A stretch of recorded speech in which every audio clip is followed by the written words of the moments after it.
নমস্কার, আপনারা কেমন আছেন? আমি শহর শিলিগুড়ি থেকে সুমি আমার একটা ছোট্ট ব্লগে আবার আপনাদের স্বাগত জানাচ্ছি। আজকে এই দিনটি একটু বেশি বিশেষ দিন। আজকে হচ্ছে নীল ষষ্ঠীর ব্রত, সবাই জানেন। তো আজকে সারাদিন কি করেছি সেটাই আপনাদের সঙ্গে শেয়ার করব। তবে কিছুটা আমি কালকে শেয়ার করব, আজকে সবটুকু শেয়ার করা সম্ভব না। তো দেখতে থাকুন। আজকে তো নীল পূজার উপাস, সারাটা দিন তো এখন এই উপাসে তো সেরকম কিছু করা যায় না, কাজ টাজ সেরে চুপচাপ বসে বসে সময় কাটাতে হবে। আগে আমার মায়েদের মুখে শুনেছি অনেকে নীল পূজার উপাসটা করে না কারণ অনেকে শিব চতুর্দশীটা পালন করে কিন্তু নীল ষষ্ঠীটা করে না। তো নীল ষষ্ঠীর কথাটা, নীল ষষ্ঠী পূজার করার কথা মানে ঠিক ব্রত কথাতে যা লেখা আছে সেটাই মা বলেছিলেন, আর আমার শাশুড়ি মাও বলেছেন করতে। আগে প্রথমে বলেছিল ছেলে যদি সন্তান থাকে তাহলে ছেলের মায়েরা নীল পূজার উপাস করে। তবে আমি এসব কিছুই ধারণাটাকে মানি না। সন্তান আছে জন্য নীল পূজার সন্তানের শুভ মঙ্গল কামনায় কোনো উপাস করতে হলে সে মেয়ে হোক বা ছেলে হোক সেটা কোনো ব্যাপারই না, মানে সব মায়েরাই করতে পারে আমার কাছে এই কথাটা। তো আজকে সারাদিন তো এইভাবে, আজকে ওয়েদারটা খুব ভালো আছে, উপাসটা করলে অতটা গায়ে লাগবে না। আমার তো পুজো করতে করতে সন্ধ্যা। কাল কোনো ভিডিও আমি বানাইনি, তার একটাই কারণ আছে যে সকাল থেকে আমি কাল ঘর ঝাড়া সেটা করতে হতো, মানে সানডে ছিল কাল।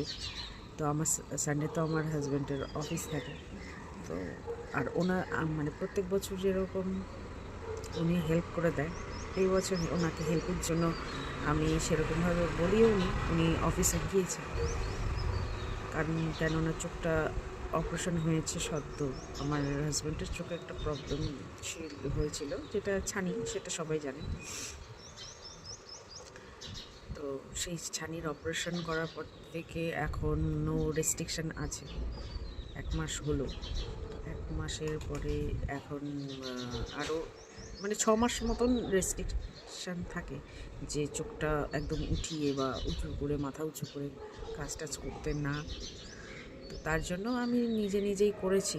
তো ভেবেছিলাম একবার ভিডিও বানাই, তারপর ভাবলাম যে ওইগুলোর ভিডিও আর কি তুলে দেখাবো আপনাদেরকে, ঘর পরিষ্কারের ভিডিও, ওটা তো কেমন হবে।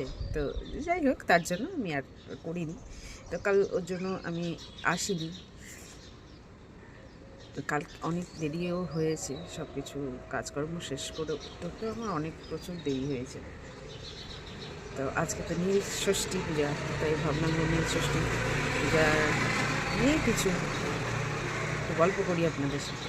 তবে সারাদিনে আজকে এই ব্লগটা সারাদিনই থাকবে, সারাদিনই হবে। তো সারাদিনের আমি ছোট্ট মুহূর্তগুলো তুলে ধরবো। এখনকার মতন এটুকুই, ছেলে স্কুলে যাবে। চলে এসেছি রান্নাঘরে এখন বানাবো ছেলের জন্য টিফিন।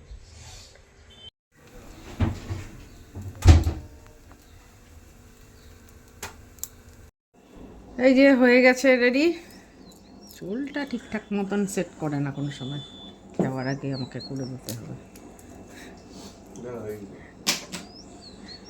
হয়ে গেছে রেডি, এবার নিবে ব্যাগ, টাটা স্কুল।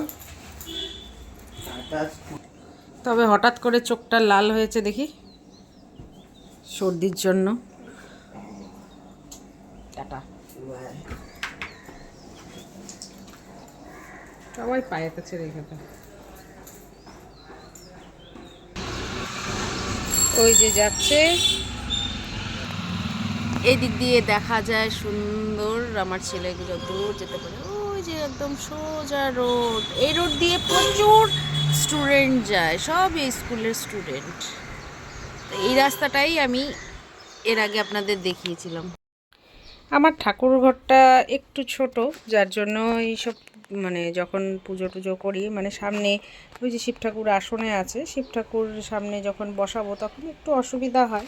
তবে পূজার সময়টা চেষ্টা করব আপনাদেরকে সবার সাথে একটু শেয়ার করার কিভাবে পুজো করি। তো এখনকার মতন এটুকুই, এমনি সব আগোছালাই আছে, এখনও পর্যন্ত রেডি করে রেখেছি। বাজার টাজার তো কড়াই হয়ে গেছে, ফুল টুলও এনে দিয়ে গেছে হাজব্যান্ড, তো হয়ে গেছে। স্নান টান করে তারপরে সব এগুলো ধুয়ে টুয়ে সব কিছু রেডি করব। ওটাও তো সময় সাপেক্ষ ব্যাপার, বুঝতেই পারছেন। আর ছেলে আসারও সময় হয়ে যাচ্ছে, ছেলে এলে ছেলেকে একটু খেতে টেতে দিতে হবে। ও এলে আজকে শুধু রান্নায় পনিরের তরকারি বানানো হয়েছে, ভাত আর পনিরের তরকারি, আর বাচ্চাদের তো ভীষণ পছন্দ পনিরটা, তো সেটাই করা হয়েছে। তো ও আসুক, ওর টাইমও হয়ে যাচ্ছে, এখন বাজে মোটামুটি 3:30 বাজেনি। ও আমার ঘড়িটা ফাস্ট আছে, ওদের স্কুল ছুটি হয়ে গেছে, আজ সাইকেল নিয়ে গিয়েছে, তো তার জন্য কোনো প্রবলেম নেই। আমি অবশ্য বেলকুনিতেই এখন বসে থাকবো। ক্যামেরাতে হয়তো দেখা যাচ্ছে না, এখনও আসেনি, রাস্তায় দেখা যাচ্ছে না। আমি এখানেই বসে থাকি যতক্ষণ না আসে, যখন আসে তার উপরে ঘরে যাই। এবার আমার ছেলে আসছে, যে আমি অনেক দূর থেকে দেখতে পেয়েছি। এবার এই যে বিল্ডিংয়ের ঢুকবে, তো এখন যাই ওকে খেতে দিই।